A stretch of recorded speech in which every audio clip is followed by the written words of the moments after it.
Na página 90, Borba e Vila Real afirmam que o conhecimento é produzido por coletivos de seres humanos com mídias. Na sua opinião, como seria dado conhecimento apenas com seres humanos? Qual a sua explicação para o termo Torre de Babel, adotado por um aluno durante a turma de tendência no ano de 2000? Levando em consideração a expressão que diz, para tudo dá-se um jeitinho brasileiro, podemos dizer que isso atrapalha a eficácia da educação à distância online? O grupo GPIMEN considera que há mais colaboração por parte dos alunos em uma aula presencial ou virtual. Pelos autores, entende-se que não há necessidade de comparar chat e videoconferência e definir qual o melhor recurso. Mas o grupo GPIMEN considera que houve mais colaboração por parte dos alunos em qual dos recursos? Pelo seu conhecimento em educação à distância online, é conveniente para o professor praticar a atividade de docência nesse tipo de ensino? Por que o grupo GPIMEN assumiu o termo educação à distância online para educação à distância? Na página 118, os autores dizem que foram aplicados pelos participantes 2 projetos de modelagem, feitos pelos mesmos, e um deles precisou ser adaptado. Com qual objetivo houve essa adaptação? Bom, boa noite. Estamos aqui experienciando uma vertente distinta de educação online. Observem vocês, 2 alunas, a Heloísa e a Alcione, do programa da Universidade Federal do Paraná, leem um livro, esse livro, que alguns de vocês devem conhecer com essa capa, ou talvez com essa capa das primeiras edições, a capa atual é essa, e me escrevem, me contatam através de uma rede social, através do Facebook, perguntando, você não tem nenhum vídeo em que você comente, fale, discuta o livro? Eu falei, não, mas por que vocês querem? É porque nós iríamos apresentar numa aula. Eu falei, olha, mas por que vocês não fazem então as perguntas que vocês gostariam de fazer e eu gero um vídeo? E assim fizeram, me enviaram hoje, né, como vocês bem podem ver, né, essas perguntas e que eu vou comentar algumas delas aqui com vocês. Notem que a própria experiência que nós estamos vivendo, EAD online, educação à distância online, não é apenas educação à distância. Por isso eu já respondo uma das perguntas colocadas. Nós colocamos o online para dizer que há essa comunicação através da internet, seja de maneira síncrona ou assíncrona.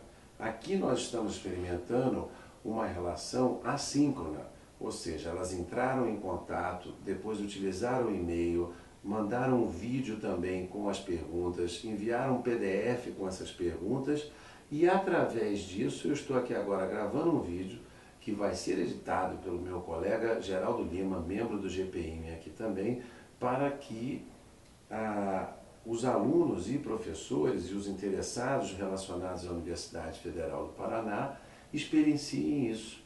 E mais ainda, vai estar no canal do GPIMEN no YouTube. Então outros vão ver logo depois que a Heloísa e a Alcione liberem para que todos vejam. Então notem, das perguntas feitas, talvez uma das mais interessantes é sobre a comparação. Note, aqui nós utilizamos uma espécie de chat pelo Facebook. Nós estamos utilizando aqui uma espécie de videoconferência, embora não seja síncrona, né? Mas esse diálogo pode estar acontecendo. Então, eu acho que é muito difícil a gente conseguir comparar uma vertente com a outra, como eu coloquei, e talvez comparar o presencial também com a educação online. Na verdade, em artigos que eu tenho escrito, em particular dos EDM de 2012 e 2009, eu tenho defendido muito, cada vez mais, que a própria sala de aula presencial está se transformando pela internet e que é o único caminho se ela quiser sobreviver enquanto tal. Então, mais do que comparar se uma é melhor do que a outra, eu acho que a gente deve estar vendo como integrá-las. e como estar casando essas relações presenciais com as relações online. É claro que, por exemplo, aqui eu estou, sem estar me deslocando ao Paraná, estou interagindo com os alunos do mestrado deste programa e isso muito me honra. Mas seria obviamente distinto se ao invés de uns poucos minutos nesse vídeo, eu tivesse outras formas de interação presencial, como eu quase tive no ano passado e retrasado, mas o convite veio meio em cima da hora e eu não pude aceitar.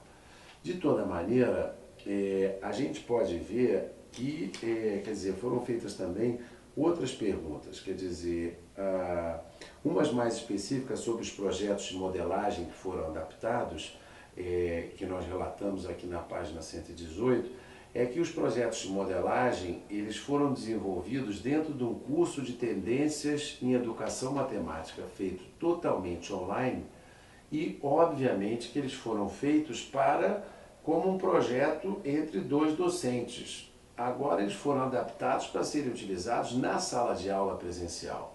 Então esse é mais um exemplo, né, dessa questão presencial e online.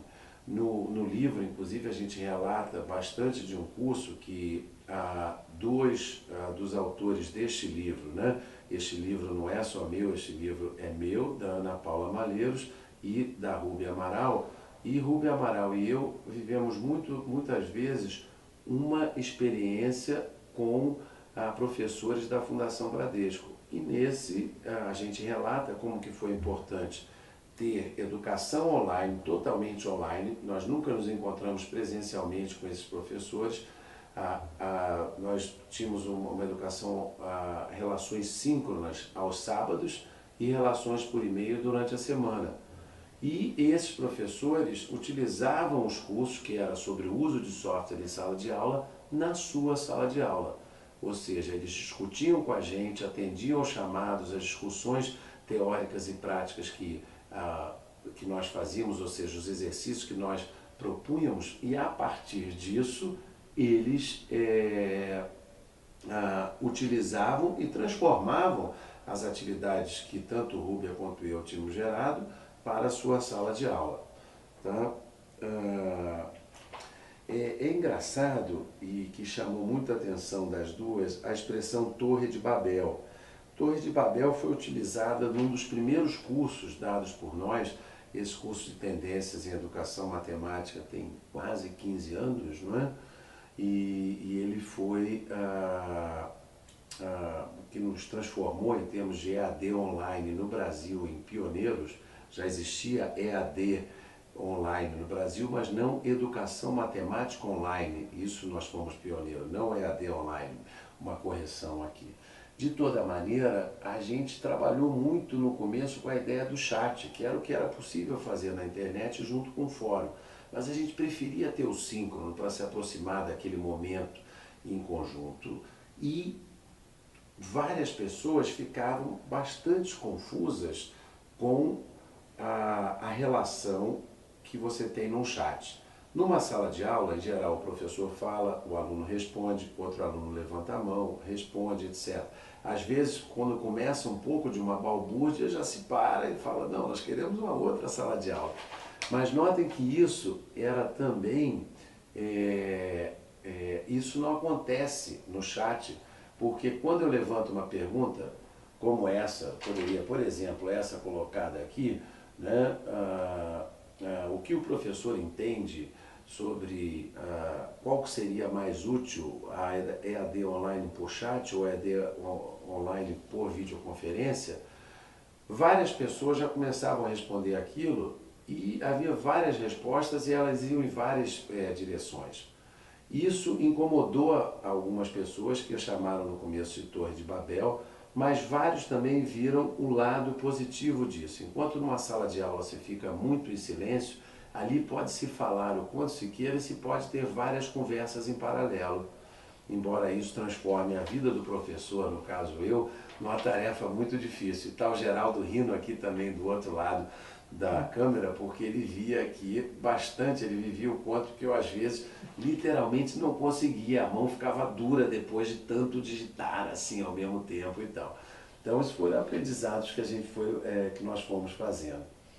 A gente acha que pode haver colaboração aqui no GPIM, prezadas Alcione e Heloísa, a gente acha que pode ter colaboração dependendo da turma, dependendo da proposta pedagógica e dependendo dessas interfaces. Ou seja, nós acreditamos muito, e obrigado pela referência ao livro de Bob Villarreal, quer dizer, nas relações que envolvem seres humanos e seres humanos com mídias. E essas relações, elas possibilitam algo que, às vezes, sem ela não seria possível ou seria estranho. Por exemplo, eu acabei de dar um exemplo. O chat permite que várias pessoas falem ao mesmo tempo e cria uma nova norma, e isso é possível, e o que você não entendeu você pode olhar depois e captar. Enquanto que numa sala de aula, se tiverem 20 pessoas falando ao mesmo tempo, você não consegue nem gravar, nem reconstruir aquilo. Esse seria um exemplo de como que as mídias transformam a discussão, a possibilidade do ser humano conhecer. Então, para a gente, para vários de nós no GPIM, não todos, mas definitivamente para Bob Villarreal, minha colega Mônica Villarreal, da Universidade Nacional de Córdoba, na Argentina, e outros colegas daqui, a companheira Deise Soto, que agora deu várias contribuições interessantes em sua tese de doutorado para essa noção de seres humanos com mídias, nós estamos trabalhando sempre com uma mídia e também trabalhando dentro de um sistema de atividade que inclui o contexto, um sistema de atividade em que a internet, às vezes, ela é um meio de comunicação, às vezes ela é uma biblioteca e às vezes ela é o próprio objeto, o próprio motivo daquela aprendizagem, como discute de maneira mais apropriada Deise Soto 2013. Vão lá no site do GPIM e vejam. E eu espero que vocês continuem discutindo mais sobre educação online. Muito obrigado por essa chance de interagir com vocês sobre o livro. Aguardo novas discussões, mas é claro que uma ida a Curitiba, com a passagem pelo alemão, é sempre mais importante. Um grande abraço, boas discussões. Se aqui está frio, eu pus essa camisa só para gravação, imagino aí em Curitiba. Um abraço, tchau.